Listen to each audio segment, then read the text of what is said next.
မိတ်ဆွေများအားလုံးမင်္ဂလာပါခင်ဗျာ Burmese News မှကြိုဆိုပါရစေနေ့စဉ်တော်လန်သတင်းများကိုကြည့်ရှုနိုင်ရန် Subscribe ခေါင်းလောင်းလေးကိုနှိပ်ထားပေးဖို့ဖိတ်ခေါ်လိုက်ပါရခင်ဗျာအာရခတ်တတော်အေရဲ့တော်လန်ခရီးချမ်းတဲ့ຫນွေဦးတော်လန်ရေးကို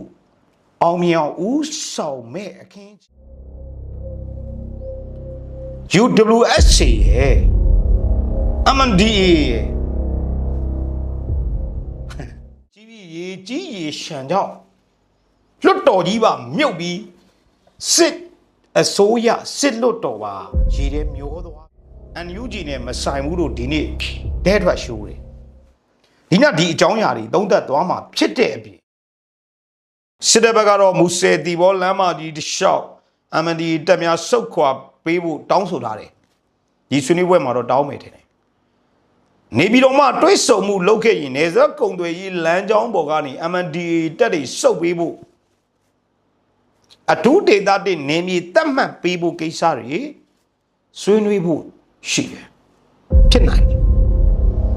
အဲ့တော့10-20ခွန်မှာစစ်မတိုက်ဘဲနဲ့မြို့နဲ့မြို့ရသွားတဲ့ UWSC ဆိုတဲ့ဝါတပ်ဖွဲ့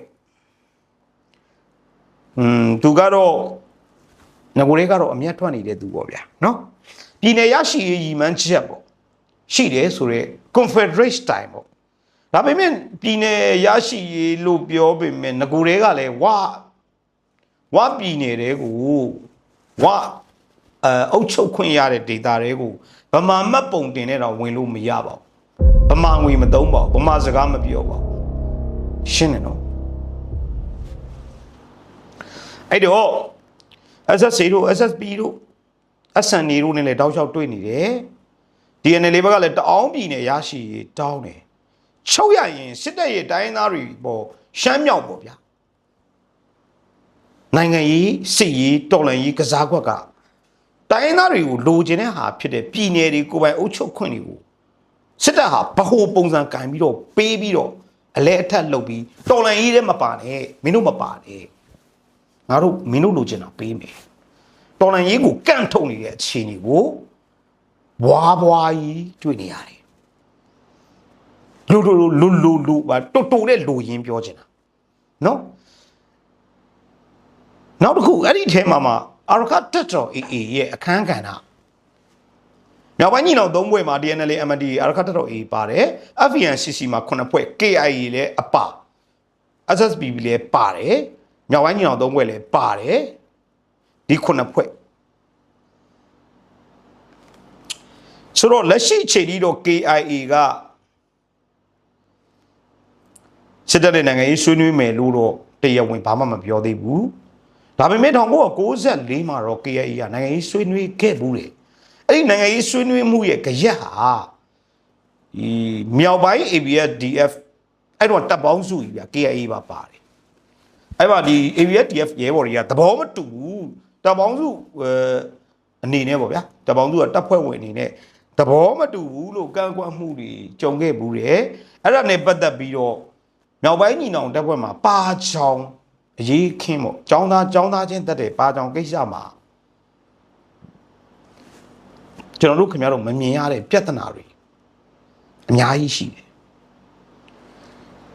အဲ့ဒီပါချောင်းဘာကြောင့်ဖြစ်လာတာလဲဆိုတဲ့ကိစ္စကြီးဟာ1988နိုင်ငံရေးသမား88မျိုးသားចောင်းသားတွေအဲ့ပါချောင်းမှာပါတဲ့ចောင်းသားတွေသိတယ်အဲ့ဒီကာလနဲ့တပြိုင်နက်မှာပဲ1994မှာ KIA စစ်တပ်နဲ့အပြည့်ရနိုင်ငံရေးဆွေးနွေးခဲ့ဘူးတဲ့တိုင်းသားတွေနိုင်ငံရေးဆွေးနွေးတာအပြည့်မဟုတ်ပါဘူးကိုပိုင်ပြထမ်းခွင့်ကိုကြမှာကိုဖန်တီးခွင့်နော်ဒါတွေကိုအစဉ်တစိုက်တောင်းဆိုပြီးတော့တိုက်ပွဲဝင်နေတဲ့တိုင်းသားတွေအနေနဲ့ကဒါတွေကိုရရင်သူတို့ကစစ်မတိုက်တော့ဘူးတော်လှန်ရေးမလုပ်တော့ဘူးလို့စဉ်းစားထားလာတော့ကျွန်တော်တို့မသိဘူးဒါပေမဲ့အခုခေါ်မဲ့ငင်းချမ်းရေးအခုစစ်တပ်နဲ့လုံမဲ့ငင်းချမ်းရေးကတော့ငင်းချမ်းရေးမှသည်စစ်ကြွန်စီတို့ပဲလို့တိုင်းသားတော်လှန်ရေးတပ်ခေါင်းဆောင်များကိုနားလေတော့အတိပေးပြောကြားလိုပါတယ်ကျွန်တော်သိမြင်တော့အတိပေးပြောကြားလိုပါတယ်အဲ့တော့ညီမပြည်မြောက်ပိုင်းအဖွဲ့တွေအားလုံးကြီးပါကိုတရုတ်ကထိန်းချုပ်လိုက်ပြီ လမ်းများအားလုံးရှမ်းမြောက်မှသည်နေပြည်တော်သို့တောင်ပိုင်းကိုတော့စစ်ပွဲနဲ့ပို့ဖိမဲ့အခြေအနေတွေကိုကျွန်တော်တို့တွေ့ရတယ်ကလင်နာကြပဲလေနော်စစ်တပ်အမြဲတမ်းပဲဒီအဖွဲ့ကိုဒါပေးဒီအဖွဲ့ကိုဒါကျွေးဒီအဖွဲ့ကိုတိုက်တဲ့အချိန်မှာဒီအဖွဲ့ကိုမျက်နှာကြိုသွေးနှစ်90လုံးလောက်လာတာဖြစ်တယ်နော်အန်ယူချီကမတိုက်ဘဲနဲ့အတန်ဒီတိတ်ပြတယ်လို့လုပ်နေတယ်ဖက်ဒရယ်ပေးခြင်းနဲ့စစ်တပ်နဲ့ဘသူတွေနဲ့ပေါင်းကစားအောင်မလဲဆိုတာလေတေချာစဉ်းစားရမယ်ကိစ္စပေါ့ဗျာနိုင်ငံရေးသမားတွေပြည်တိုင်းပြည်နဲ့လူလူကိုမလိန်ကြပါနဲ့တော့လို့ပြောချင်တယ်ကျွန်တော်မပြောလိုက်တာတွေကိုမပြောသေးဘူးပြောလိုက်တဲ့အချိန်တစ်ခုရှောက်ဖို့နည်းနည်းလေးပဲလိုတော့တယ်အဲ့တော့ရှမ်းမြောက်မှသည်နေပြည်တော်သို့လမ်းများအားလုံးနေပြည်တော်သို့ငြိမ်းချမ်းရေးမှသည်စစ်ကြုံစီတို့အဲ့တော့လက်ရှိအချိန်မှာ TNL ကလည်း PR တွေအများကြီးကြောင့်လက်တလောအပြည့်ရတဲ့သဘောနှလုံးသားထဲမှာတော့စစ်တပ်ကိုတော်လှန်ခြင်းစိတ်အပြည့်ရှိမယ်ဒါပေမဲ့စစ်တပ်ကလည်း TNL ကိုယုံလားဆိုတော့မယုံပါဘူး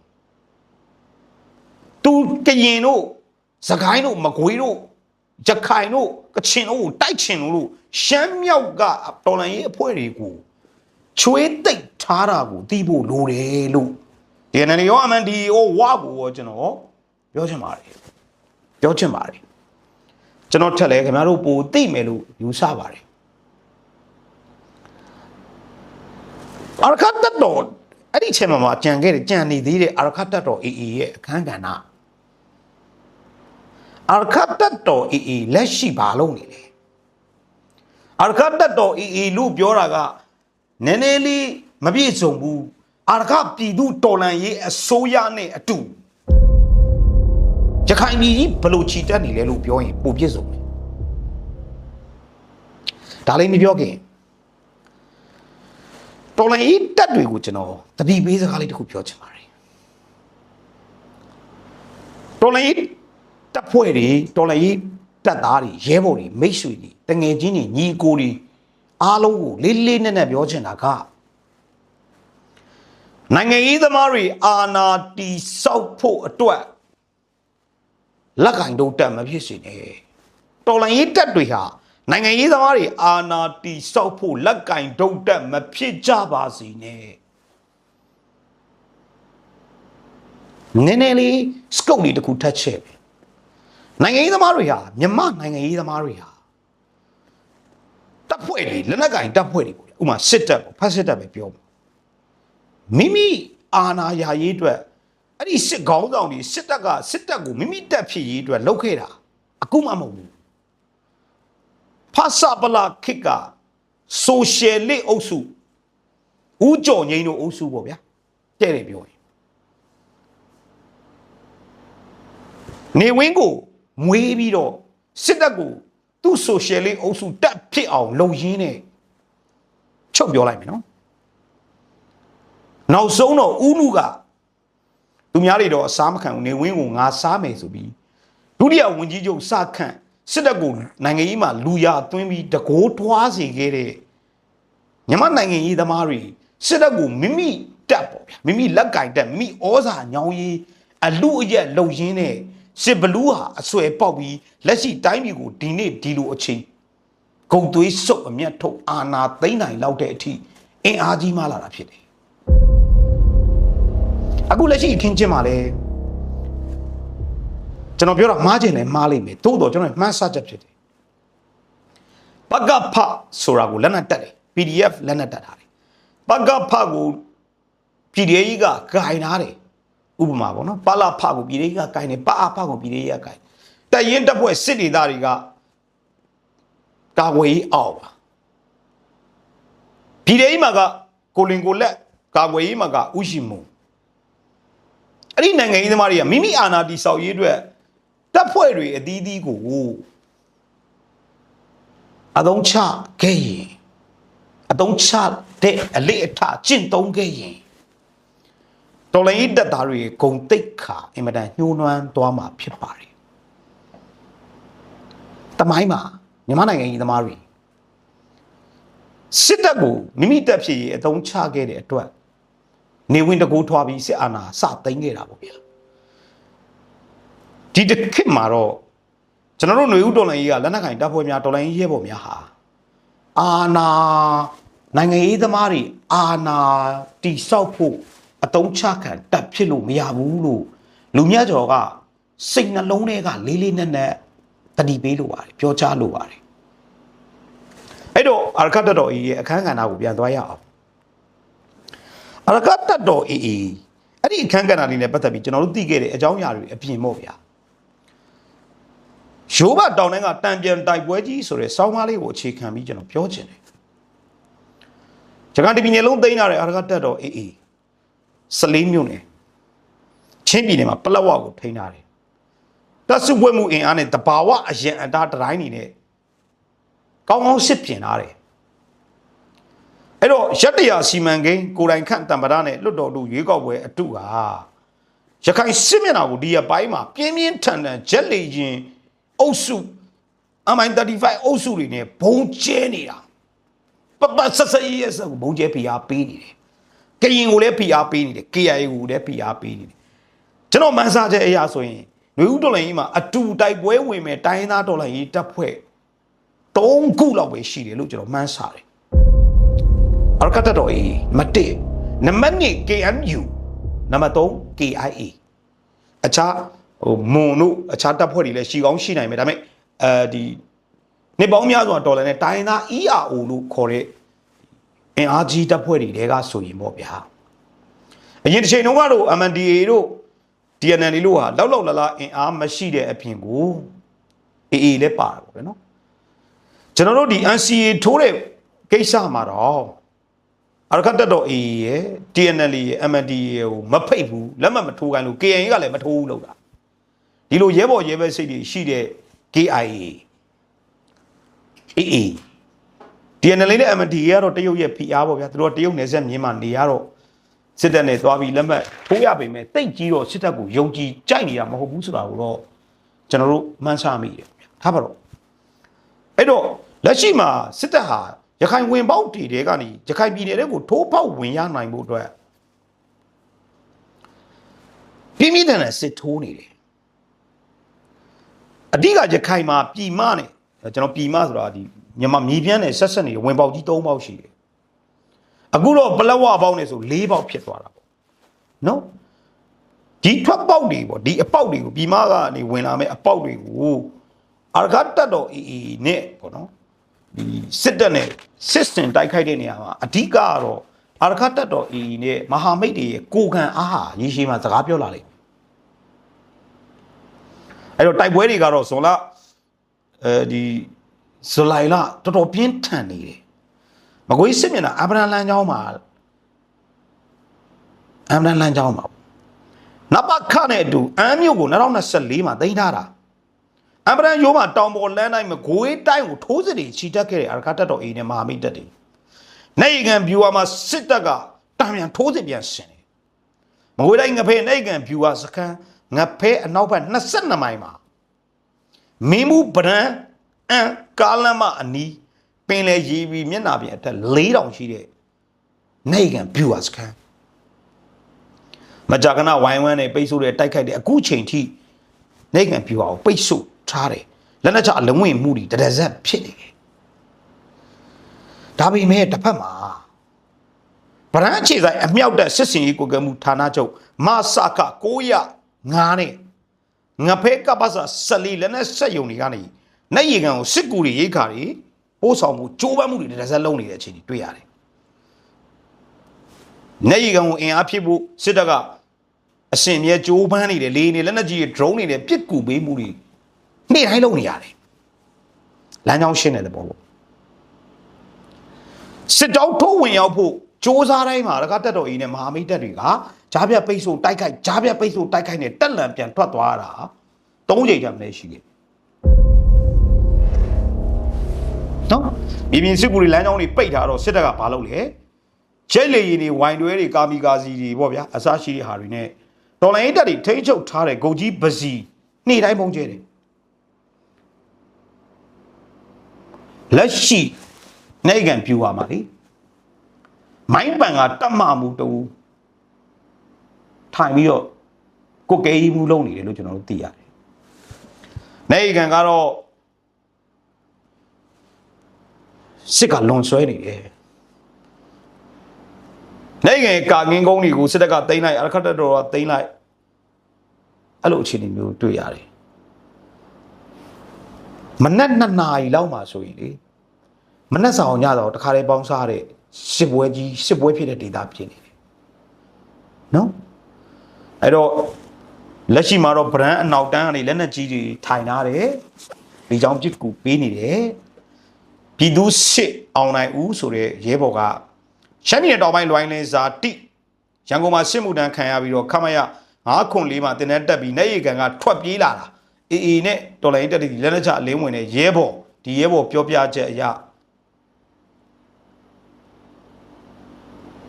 နိုင်ငံပြူဟာစခန်းကုန်းကငဖဲစစ်တို့တာမင်းဘူးမကွေးမြေပြက်ဒေတာနဲ့ဆက်တော်တဲ့မဟာပြူမြလန်သားကြီးအဲ့နောက်တစ်ခုကမင်းတုံးမအီလမ်းကြောင်းမင်းတုံးမအီကလည်းဒီအတိုင်းပဲရခိုင်ရိုးမတောင်ကြီးနဲ့မင်းတုံးမြို့ငါကုန်းကြီးရွာအနီးထိစစ်တပ်ကထိုးစစ်ဆင်တယ်အေနဲ့တော်လိုင်းတက်တွေကပိတ်ဆို့ထိုက်တယ်တပ်ဖန်ရောင်နဲ့ပြောင်းရွာတို့မှာလက်ရှိတပ်ဆွဲအားယူနေတယ်အဲ့တော့ဒီမေလာဇွန်လဇူလိုင်လတွေမှာရခိုင်ရိုးမကိုတဖန်းရောင်ကတဆင်ခြိတက်ထိုးစစ်ဆင်တဲ့အခြေအနေတွေကိုတွေ့ရတယ်ငါကုန်းဆိုတဲ့ရွာလေရခိုင်ရိုးနဲ့မင်းတုံးညမှာရှိတဲ့ရွာငါကုန်းကိုကြော်ပြီးတော့ရခိုင်ကိုတက်တဲ့လမ်းမအီခြေတော်ရလမ်းရှိတယ်မအီခြေတော်ရလမ်းဆိုတာအဲ့ဒီကိုထိုးဆင်းဖို့စစ်တပ်ကခဏကြိုးစားတယ်တော်ရင်တက်တွေဖြတ်တိုက်တော့ကြံဆုပ်ရတာအချိန်မောင်းမနေဘူးနော်အဲ့တော့စစ်တပ်တွေဇာတိတောင်ဘက်ကနေတက်တယ်ငါကုန်းရင်းကောက်တို့မှာအေနဲ့ပူပေါင်းတက်တွေခြေမုံတယ်ဖက်စစ်တပ်ကလေရခိုင်မင်းမှုမကွေးပသိမ်မုံရွာလမ်းမကြီးကုန်းစီတွေကိုဖိတ်ဆုပ်ဖြတ်တောက်ထားတဲ့အနေထားလောက်ထိပဲလုပ်လို့ရမယ်အဲ့ဒီလမ်းကြောင်းကိုမင်းတို့မအီလမ်းကြောင်းကိုထိုးတက်ဖို့တော့မဖြစ်နိုင်ဘူးလို့စီးကျွမ်းကျင်သူတွေကသုံးသပ်ထားတယ်အဲ့တော့ပဲခူးစစ်မျက်နှာကိုကြည့်အောင်တောင်ကုန်းပတောင်းဟုတ်ရှစ်ပင်တက်နေမှာရခိုင်ရိုးမတောင်ကျော်လန်းအထိတောင်ကုန်းကိုအာနာသိစက်ကဝင်ဖို့ကြိုးစားနေတယ်တောင်ကုန်းပဒုံလန်းကျောင်းဟာအာရခတက်တော်နဲ့တလိုင်းတက်တွေပြင်းထန်သောတိုက်ခိုက်မှုများကြောင့်ကပ္ပစရီနဲ့ရှေ့တန်းဗျူဟာကုန်းတွေအကြက်ရိုက်နေတယ်ဒီနေ့ပြင်းထန်တဲ့တိုက်ပွဲတွေဒီနေ့ဒီကာဘာစာ16မှာဖြစ်နေတယ်လက်တကန်းကွာမှာအဲ့တော့အင်အားရာနဲ့ချီတုံးပြီးတော့စင်လန်လေလာတောင်ကစစ်ကြောင်းထိုးနေတဲ့စစ်တပ်အရကတက်တော်အေးနဲ့ပူပေါင်းတက်တွေထိန်းချုပ်ထားတဲ့ညောင်ကျိုးဖြူဟာဂုံးကိုပြန်ရနိုင်ရေးစ조사နေတဲ့အခြေအနေကိုကျွန်တော်တို့တွေ့ရတယ်။ဗတောင်းကစစ်တပ်တွေအင်မတန်အရေးကြီးတဲ့နေရာဖြစ်တယ်။ကပ္ပစာတွေရှိတယ်။ရခိုင်တောင်ပိုင်းကိုအကောင်းဆုံးဝင်ပေါက်တစ်ခုဖြစ်တယ်။ဒါကြောင့်တောင်ကုန်လန်းနေရခိုင်ကိုဝင်ဖို့အကြီးကျယ်ထိုးစစ်လုပ်နေတယ်။ဂျားပြက်တိုက်လို့မသာပေါ်တာလည်းမနေဘူး။တောင်ကိုဗတောင်းမှာမိုးထိတောင်စခန်းတောင်ပုံကြီးပကံကွဲညောင်ကျိုးစင်လန်စခန်းကုန်းဓာတ်တွေအကုန်လုံးအေးသိမ်းထားတယ်နော်ငတိုင်းတောင်ခွာလန်းကိုကြည့်ရအောင်အေယာဝတီ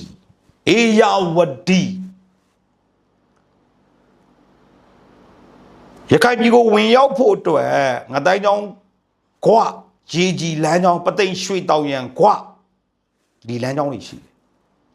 အဲ့တော့အာရကတတော်အေနဲ့အပြင်းထန်စစ်ရှုံးနေတယ်အာရကတတော်အေစီမှာစစ်ရှုံးနေတဲ့စစ်တပ်ဟာအေယာဝတီကံရုံးနဲ့စစ်မျက်နှာကိုကြီးလီ3ခုနဲ့တပြိုင်နဲ့ထိုးစစ်ဆင်ဖို့အတွက်အခွင့်အလမ်းရှိတယ်ခွာကိုထိုးစစ်ဆင်ဖို့အတွက်လေခင်ဗျဘလောက်သူလုပ်နေသိလားနတ်တကအတိုင်းမူဘိုလ်မူကျုံအောင်ကျော်ခိုင်ကိုယ်တိုင်မသိကနေကိုကဲနေတယ်အဲ့တော့အေယာဝတီနဲ့ရိုးမတောင်ကြီးအဆက်ရခိုင်အဆက်ပေါ့တာပေါင်းရေကြီး၄မျက်နှာအင်္ဂပူပသိမ်မုံရွာလမ်းမကြီးတစ်လျှောက်ဒီနေ့ဒီပြင်းထန်တဲ့တိုက်ပွဲတွေဖြစ်နေတယ်လို့ကွာငတိုင်းကျောင်းလမ်းမကြီးရေကြီးမြောက်စမ်းရွာအမတ344အမြောက်တက်ရင်ကနေအင်အားစုပြီးတော့ရခိုင်ကိုဝင်ဖို့ကြိုးစားနေတယ် အဲ့တော့ကွာကိုလည်းပြင်းထန်တဲ့ထိုးစစ်တွေရှင်နေတယ်ကြီးလီထိုးစစ်လုပ်ဖို့လည်းဒီတော်တော်ဖြစ်နိုင်တယ်ပေါ့နော်အဲ့တော့ဖက်စစ်တပ်ဟာသူ့ရဲ့ဂုံတိတ်ခါကိုပြန်ဆယ်နိုင်ဖို့အတွက်ရခိုင်မှာမြို့အနေငယ်လောက်ပဲဖြစ်ဖြစ်ကြီးလီထိုးစစ်ရှင်ပြီးဒီပြန်သိမ်းဖို့ကြိုးစားတာအခုထိမအောင်မြင်သေးဘူးနှစ်ပေါက်နေပြီအဲ့တော့ချင်းတောင်ပိုင်းကတော့ပလက်ဝစင်းကြံလမ်းကြောင်းကြီးပေါ့ဗျာအခုကံပလက်မင်းထက်လမ်းကြောင်းကနေတဆင်ထိုးစစ်ရှင်နေတယ်လူငယ်ကအစမတန်သုံးပြီးတော့ထိုးစစ်ရှင်တာကိုတွေ့ရတယ်နော်ပလက်ဝကတော့အိန္ဒိယဝင်ပေါက်လမ်းကြောင်းတစ်ခုအဖြစ်တည်ရှိပြီးတော့စားနပ်ရိက္ခာနဲ့ဒီအခြားကိစ္စတွေလုပ်ဖို့ပေါ့ဗျာဒါပါတော့ချင်းပြည်နယ်အဲ့တော့ဒီဘက်က KIA ကလည်းချင်းယူနစ်နာဂယူနစ်ကချင်ယူနစ်ဗမာယူနစ်တွေနဲ့ဖက်စစ်တပ်ကိုခုခံဖို့အနိုင်ယူဖို့ကာသုံးလုံးစစ်မဟာဗျူဟာနဲ့စစ်ဆင်မှုကြိုးစားနေတယ်အာကတတော် A ကလည်းဝင်ပေါက်၄ပေါက်လုံးကိုမဟာမိတ်တပ်တွေနဲ့ပူးပြီးတော့စစ်ပြင်မှုကြိုးစားနေတယ်လက်ရှိ KMNU တောင်ပိုင်းတိုင်းစစ်ခွင်ကလည်းတပ်မဟာ9ကဗိုလ်ချုပ်ကြီးဘောကျော်ဟဲက KNL ရဲ့စစ်ဦးစီးချုပ်ဖြစ်ပြီးတဲ့နောက်ပိုင်းအဲ့ဒီအရှိမလဲပြင်းထန်တဲ့တိုက်ပွဲတွေကဖြစ်နေတယ်အဲ့ဒီတိုက်ပွဲတွေဖြစ်နေတော့မှပဲဗိုလ်ချုပ်ကြီးဘောကျော်ဟဲကိုစစ်ဦးစီးချုပ်ခန့်လိုက်တယ်စီရေးမျက်နှာစာစီရေးချိန်ခွင်ချာကိုစွဲတင်နိုင်ဖို့ခန့်အပ်တယ်လို့ကျွန်တော်တိတိကျကျယူဆတယ်တိတ်ဝမ်းစားတာရာတိတ်အားတက်စရာကောင်းတာကဗိုလ်ချုပ်ကြီးဘောကျော်ဟဲကဆက်အနာရှင်ကိုအမြင့်ပြတ်တိုက်မယ်လို့ယုံကြည်တဲ့လူကြွေးကြော်တဲ့လူဖြစ်တယ်ကရင်တွေကအလိန်ခံခဲ့ရတယ်ကရင်တွေကအလိန်ခံခဲ့ရတာအခုမှမဟုတ်ဘူးဦးနုအစိုးရအဖွဲ့ကိုယ်တိုင်ကရင်တွေကိုလိန်ခဲ့ဘူးတဲ့တမိုင်းအင်းစိန်တိုက်ပွဲမှာချင်းတက်တွေနဲ့အတူဘိုးနော်ဆိုင်လားနော်ဘိုးစောဆိုင်လားဘိုးနော်ဆိုင်လားနာမည်မှဆိုလို့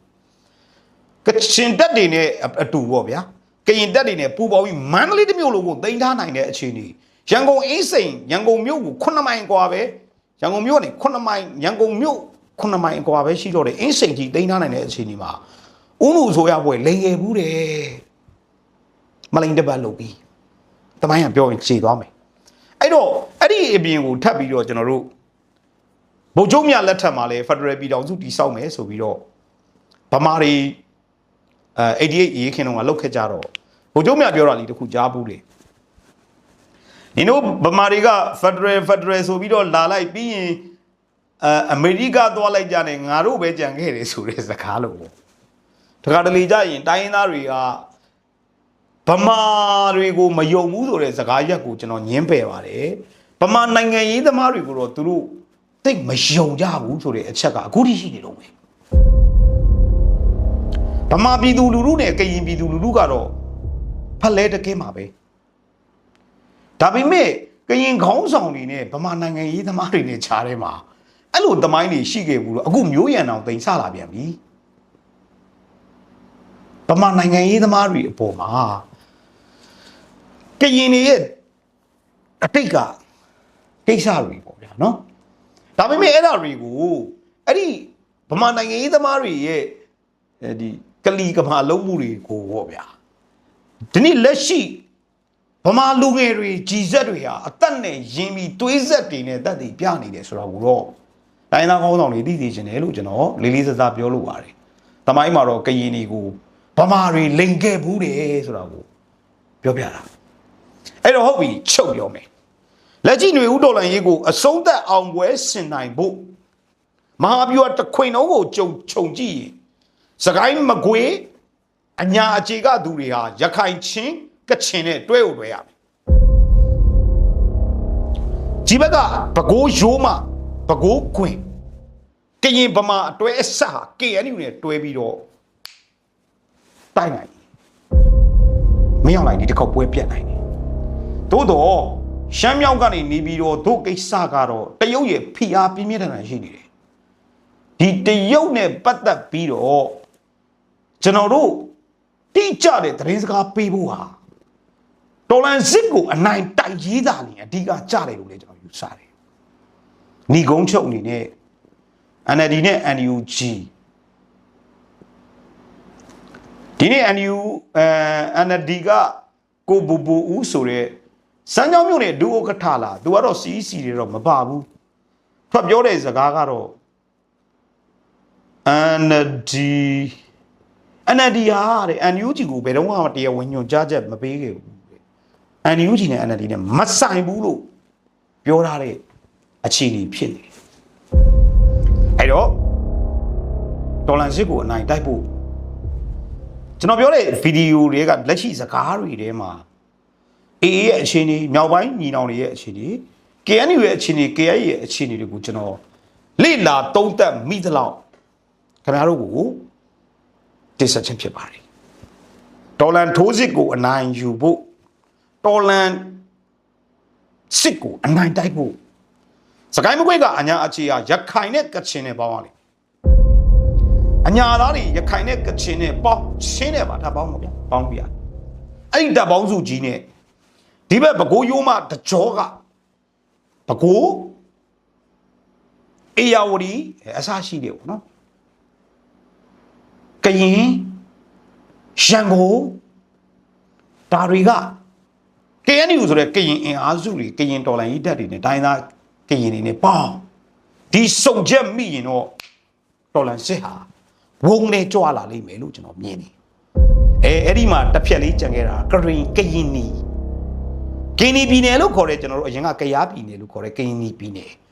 ကရင်နီကလည်းအင်မတန်ကိုမဟာဗျူဟာမြောက်တဲ့နယ်မြေဖြစ်ပြီးလက်ရှိအတွဲအဆက်က KNU နဲ့အတွဲအဆက်ရှိတယ်လို့တချို့စာရီဓာတ်ပုံတွေကတက်တည်ပြတယ်လို့လက်တွေ့မြေပြင်မှာလဲ JOC စစ်ကြောင်းရဲ့ JOC ရဲ့အဓိကစစ်ဦးစီးမှုပါစစ်ဦးစီးချုပ်ပါဘိုးချုပ်ကြီးဘောကျော်ရဲ့ဖြစ်နေတယ်လို့လေကရင်နီရဲ့ JOC ကိစ္စအားတက်ဆရာကြားရတယ်ကရင်နီမှာတကယ်ချနိုင်ရင်နေပြီးတော့ဟာနောက်ကျောမလုံပါဘူးဗျာ